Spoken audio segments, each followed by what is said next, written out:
Okay, we're here for Lesson 5, Writing and Solving Linear Equations. So starting to put some of these individual concepts together to accomplish some problem solving. So to preview this lesson, all the problems in this lesson relate to what we have learned about geometry in the recent modules and previous years.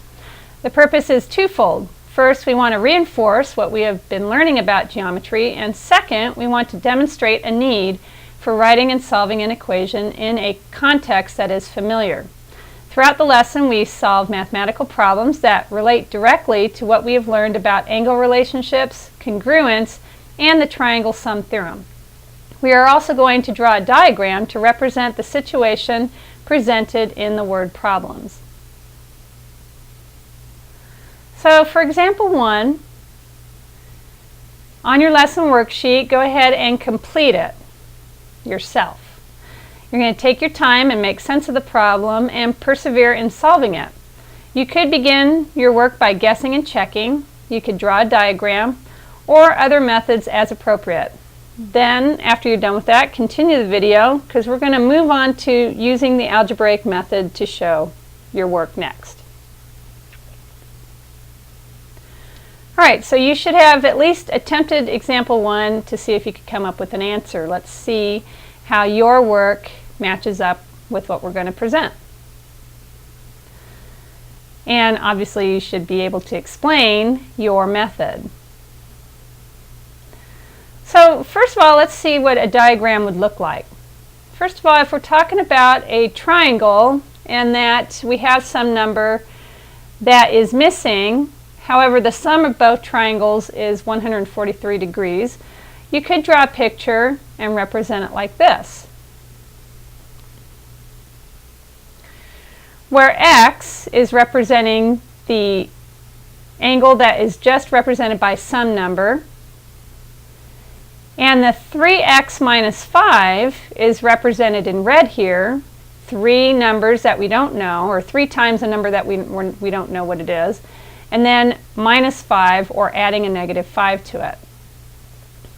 So this whole diagram equals a value of 143.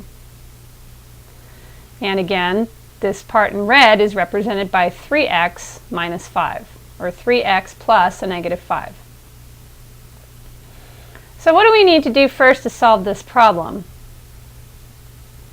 Well, first we need to define our variable or symbol, and in this case we're going to choose x to be the size of the first angle, and that is indicated right here in the diagram.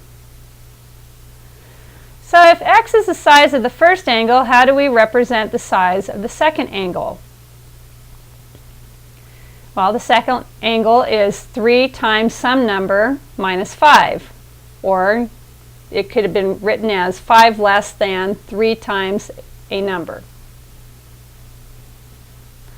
What is the equation that represents this situation? Well, it would be x plus 3x minus 5 equals 143. So to solve for x, then determine the size of each angle. So using our knowledge of how to solve equations, go ahead and do that now. Alright, so you should have something that looks similar to this. And again, yours could vary slightly as long as you are showing your work. Make sure that your steps are very easy to follow. It shouldn't just be a bunch of random calculations spread across the page. The end result being that x is equal to 37. And then when you plug that value in to find the second angle, it's 3 times 37 minus 5 is 111 minus 5, which is 106. So the two angles are 37 degrees and 106 degrees. So compare the method you tried at the beginning of the problem with the algebraic method. What advantage does writing and solving an equation have? Well, writing and solving an equation is a more direct method. It allows us to find the answer more quickly. So could we have defined x to be the size of the second angle? If so, what, if anything, would change? Well, if we let x be the size of the second angle, then the equation would change, but the answers for the sizes of the angles should remain the same. So if x is the size of the second angle, how would we write the size of the first angle? Well, it would look like this. If this was the second angle, or this is the original problem, so if this was the first angle and this was the second angle, then if we created this to be the first angle and this the second angle, notice how the expressions change to represent each angle. So what do you notice about each of these expressions? Well, you should say that they are inverses of each other. The left expression is multiplied by 3 and subtract 5, and the right expression is to add 5 and divide by 3. Notice that they are reciprocals of each other. Therefore, if the second angle is x, the first angle would be some number plus 5 divided by 3. The equation that represents this situation is x plus 5 divided by 3 equals 143. So how should we solve this equation? Well, we could add the fractions together and then solve for x. We could multiply every term by 3 to change the fraction to a whole number. Using either method, solve the equation. Verify that the sizes of the angles are the same as before. You should still get 37 degrees and 106 degrees. So here is the result of the first method. If by making equivalent fractions, by multiplying x by 3 over 3, and then you can add the numerators, and then last but not least, multiplying by 1/3, or multiplying by 3 to clear out the denominator here, and then continuing on, you would get x equals 106. If you start off by multiplying the whole expression by 3, this essentially clears out the 3 on the fraction. You would have 3x plus 5 equals 429, and then continuing on, again you would end up at 106. So the size of the second angle is 106, and the measure of the first angle is, again plugging in 106, plus 5 divided by 3 is 111 divided by 3, which is 37. So whether we let x represent the first angle or the second angle does not change our answers. Whether we solve the equation using the first or second method does not change our answers. What matters is that we accurately write the information in the problem and correctly use the properties of equality. You may solve a problem differently than your classmates or your teachers, but again, what matters most is that what you do is accurate and correct and easy to follow. All right, let's take a look at example 2. Complete example 2 on your lesson worksheet. Again, take your time to make sense of the problem and persevere in solving it. Now you have a little bit more information.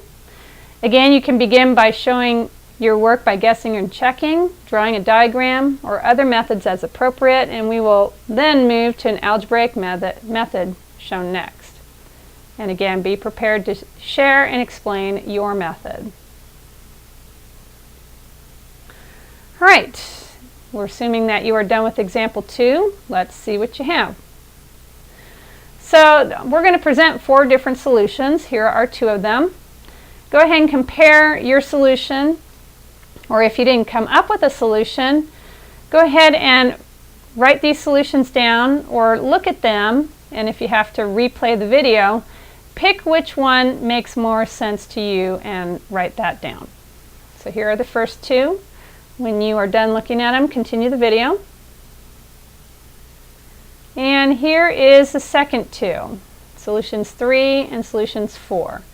Again, take a look at these, compare them to the first 2, and see which one that kind of speaks to you more. All right, you should have looked at all 4 solutions now. So each method was slightly different, either in terms of how the variable was defined or how the properties of equality were used to solve the equation. The way you find the answer may be different than your classmates or your teacher. Again, as long as you can present it, explain it, and it makes sense, and you get the correct answer, then you are good to go. So as long as you write accurately and do what is mathematically correct, you will find the correct answer. All right, for this next example, you're going to switch to your math journal. A pair of alternate interior angles are described as follows. One angle is 14 more than half a number. The other angle is 6 less than half a number. Are the angles congruent? We're going to begin by assuming that the angles are congruent. If the angles are congruent, what does that mean about their measures? Well, it means that they are equal in measure. So we're going to write an expression that describes each angle. So one angle is going to be written as x divided by 2 plus 14, and the other angle is going to be written as x divided by 2 minus 6. Remember that half a number can be represented as 1/2 times x or x divided by 2. And whichever way you have it is fine. So if you want to change these to 1/2 times x and 1/2 times x, that is completely fine. So if the angles are congruent, we can write the equation as x divided by 2 plus 14 equals x divided by 2 minus 6. We know that our properties of equality allow us to transform equations while making sure that they remain true. So going ahead and putting either all our x's on the same side results in something that is not going to work. Whether I subtract x over 2 here and here, or take this x over 2 and subtract it here and here, what ends up happening is that they essentially create a 0. For x over 2 minus x over 2 is 0, and x over 2 minus x over 2 is 0 over here, which means we're left with 14 and negative 6. Well, obviously they are not equivalent to each other, which means that our assumption is not correct and the angles are not congruent. All right, back to your lesson worksheet. You have exercises 1 through 6. Go ahead and work on those. Check your answer after each problem. Remember that there are several ways to solve the problems, but these are just one example. So you can compare your example to what is presented, and again, as long as your answer is correct and you can explain your process and it's clear and concise, then that is all we really need. All right, here is the answer to number 1.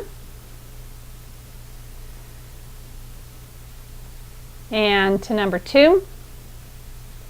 Again, anything that doesn't make any sense, please make a note of it and bring it to class.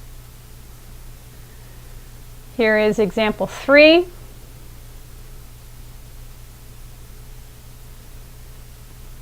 And number 4.